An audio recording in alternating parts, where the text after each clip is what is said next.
Duh mati aku. Kok ya dicepeti tenan mak lampor ki meng nak mulih. Ini apa Pak No? Tak wangi. Si, tenang.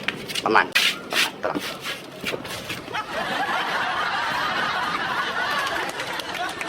Saman duduk kene sing penak. Saman kan kesel tadi mindul, mari perjalanan jauh Malang. Dadi kan ngelak. Ini sih ya.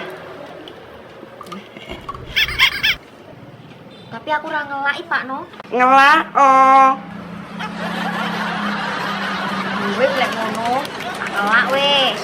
Ya ngono lho, Bro. Kok jaran. Piye to No?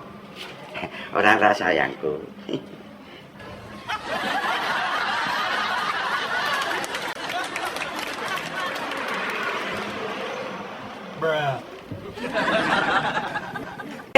Aja Mbak Nani. Aja. Piye to Pak No piye? Lah, sampean ndodok kene sing prayogi. Sampeyan awake kesel lho Mbak Noni. Aku ora kesel. Kesel lho. Yo wis, ngono aku tak kesel wis. Penakne kok padha angel liram ki. Ada karo sapa to Pak No? Ora Mbak Noni. Maksudnya sing di toko iki lho jenenge Mak Diwaspada. Nggih to, Bu? Nggih Pak No. Walah, sing di toko to Pak No. Heeh, Mbak Noni.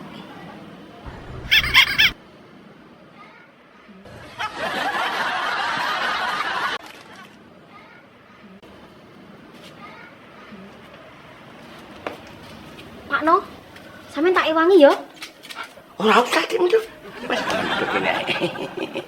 Sampean kok kesel lho. Aku ora iso kesel Dik Midul. Jane wong apa robot ora iso kesel.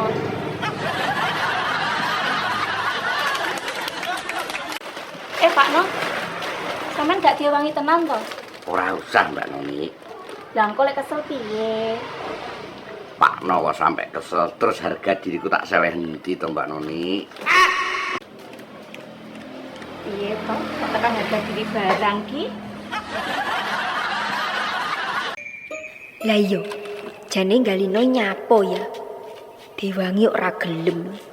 Kok curiga aku.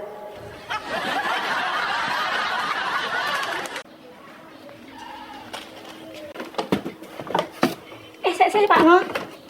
Sampeyan keringetan tak lapane sik ya. Oh, Mbak Noni. Oke.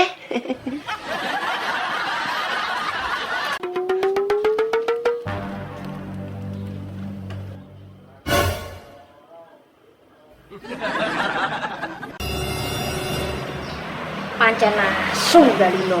Dolah ya ket mang tak ewangi ora gelem.